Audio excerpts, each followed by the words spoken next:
శోధింపబడిన మీదట నేను సువర్ణమై మారెదను. ఈ నిరీక్షణ, ఈ విశ్వాసము యేసు ప్రభు దేవుడిని అంగీకరించిన మనకు ఉండాలని. అందుకే యెషయా ప్రభువు గారు చెప్పిన మాట ఏమిటంటే, నేనే మిమ్మును ఇబ్బంది కొలిమిలో పుటమి వేసి తిని. ఏం వేసేటమ్మా? మాతి తల్లి ఏం వేసాడు దేవుడు? ఇబ్బంది కొలిమిలో పుటమి వేశాడు. ఈ ఇబ్బంది కొలిమిలో పుటమి వేసిన దేవుడు పరీక్షిస్తున్నాడు. ఈ పరీక్షలో నువ్వు గెలుస్తావా అమ్మా? గెలుస్తావా? చెప్పండి, గెలుస్తావా? గెలుస్తావా? ఓడిపోతున్నారు చాలా మంది.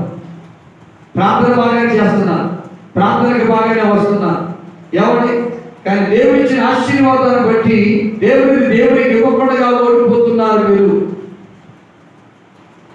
ఎవరి దేవుడికి ఇవ్వకుండా ఓడిపోతున్నారు. కొంతమంది ఏదో సరిపట్టు కొనుక్కుంటూ ఆ గుప్పిలి వేసి కూడా తీసుకురాలేని స్థితిలో ఉంటున్నారు. కొంతమంది దశమభాగం దేవుడికి ఇవ్వలేని స్థితిలో ఉంటున్నారు. దేవుడు మిమ్మల్ని పరీక్షిస్తాడు. ఆ పరీక్షలో మనం ఏమవ్వాలి? గెలవాలి. గెలవాలంటే ఏం చేయాలి మనం? ఆ బీద విధవరాలు ఇంట్లో ఏమీ లేదు, బ్యాంకులో ఏమీ లేదు, లేకపోతే తన యొక్క చేతిలో ఉన్నది 2 కాసులే. ఆ 2 కాసులు కూడా దాచుకోలేదండి. మనం ఎంత ఉన్నా దాచుకుంటాం, ఎంత ఉన్నా దాచుకుంటూనే ఉంటాం.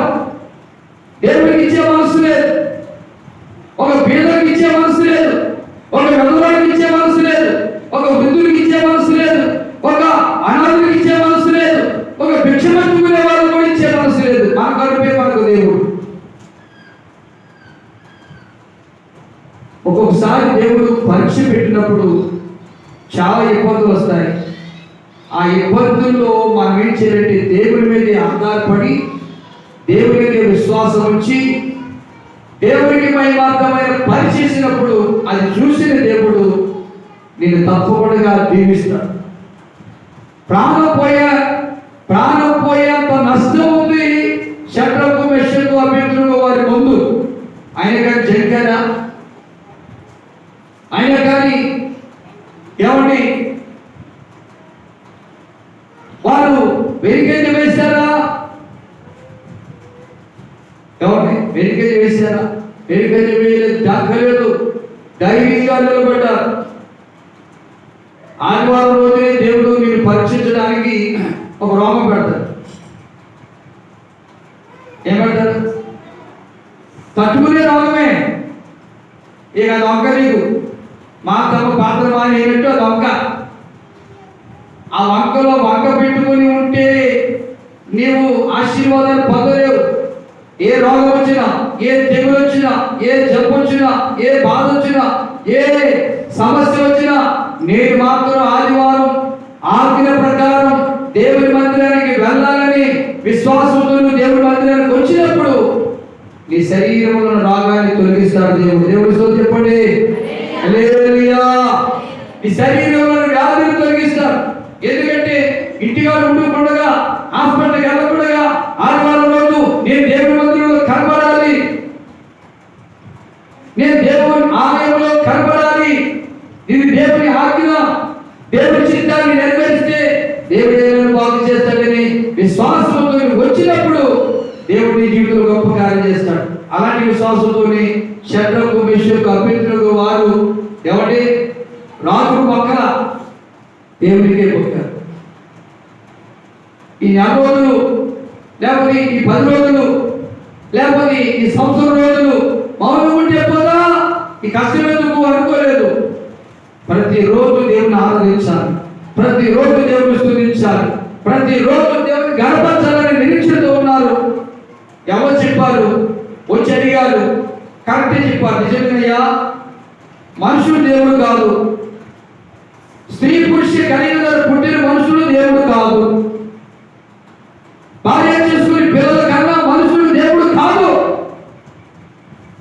దేవుడు పరిశుద్ధులై ఉండాలి, దేవుడు నీతిమంతుడై ఉండాలి, దేవుడు సర్వత్ర వ్యాపి ఉండాలి, దేవుడు ఆత్మస్వరూపి అయి ఉండాలి, దేవుడు గొప్ప గొప్ప కార్యాలు చేసేవాడై ఉండాలి.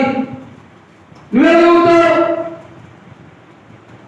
బలమైన రాజ్యం వచ్చి నిన్ను కూర్చేస్తే నువ్వు రాజు అవుతావు అని దేవుడు ఎలాగవుతావు? కానీ మా దేవుడు అలాంటి వాడు కాదు. మేము నమ్మిన దేవుడు గొప్ప దేవుడు, మేము నమ్మిన దేవుడు అద్భుతాలు చేసే దేవుడు అని నిలబడ్డారండి. ఇది పాపం పుట్టి ఏడొక్కగా చేశాడు, అందులో విసిరేశారు. కానీ నాలుగో వారికి దేవుడు వచ్చి కాపాడాడు. అది చూసినట్టు రాజుకు ఆశ్చర్యం కలిగి పిలిచి వాసం చూశాడు, పరీక్షించాడు. కానీ అంత సురక్షితంగా ఉంది. అప్పుడు ఆశ్చర్యపోయి ఈ శత్రువుకు మెషుకు అభ్యర్థులకు ఆరాధించుతున్న దేవుడే నిజమైన దేవుడు, ఈ దేవుడిని నమ్ముకోనండి, ఈ దేవుడిని కొలవండి. నేను కాదుగా దేవుడిని, నేను కాదుగా దేవుడిని. ఇదిగో శత్రువుకు మెషుకు అభ్యర్థులకు వాళ్ళ దేవుడే ప్రమాదం తప్పించాడు, అపాయాలు తొలగించాడు, అగ్ని గుండం నుంచి తప్పించాడు. వీళ్ళనే అగ్ని మీద కాచలేకపోయింది, అగ్ని వీరికి హాని చేయలేకపోయింది. కారణం వాళ్ళ దేవుడు కాపాడాడు, వాళ్ళ దేవుడు రక్షించాడు, వాళ్ళ దేవుడు తప్పించాడు. ఆ దేవుడిని కొలిస్తే దేవుడు మనల్ని కాపాడుతాడు. దేవుడు చెప్పండి, ఆ దేవుడు మనల్ని రక్షించాడు కనుక ఆ దేవుడిని నమ్మండి, ఆ దేవుడిని ఆరాధించండి. అదే రోజు మళ్ళా పౌకేపించాడండి. కారణం నీకు ఇలా ఓడిపోయాడా, నీకు ఇలా తప్పుకున్నారా, మమ్మల్ని సాటిస్తారా? కాదు, వాళ్ళు నిలిచారు కనుకనే అలాంటి శత్రువుకు విషయం అభ్యర్థులకు వారిని దేవుడు దీవించాడండి. బానిసలు ఉన్నటువంటి వారిని తీసుకెళ్లి సింహాసనం ఎక్కించారండి, కొరతలు తీర్చారండి, కరువు తీర్చారండి, సమస్యలు తొలగించారండి, దరిద్రతలు తొలగించారండి. సింహాసనం ఎక్కించి సింహాసనం వైపు కూర్చుండబెట్టి అధికారం ఇప్పించారు. కారణం వారి పరీక్షలో నిలిచారు, గెలిచారు. అందుకన్నాడు, నేను మిమ్మల్ని ఇబ్బంది కొలుగులో పుటమి వేసి తిని. ఎవరేశారమ్మా?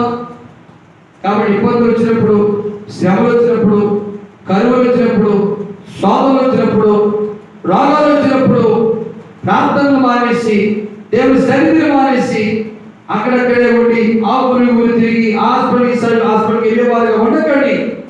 ఎన్ని కష్టాలు వచ్చినా, ఎన్ని శ్రమలు వచ్చినా నేను దేవుని ఆజ్ఞను నెరవేరుస్తాననే తీర్మానాలతో ఉంటే ఆ జీవం కలిగిన దేవుడు మిమ్మల్ని ఏం చేస్తాడు? అంచెలంచెలుగా అభివృద్ధి పరుస్తాడు, అంచెలంచెలుగా దేవుడు దీవిస్తాడు. ఎందుకంటే ఆ మాట మరోసారి చదవండి. నేను నిన్ను పుటమి వేసి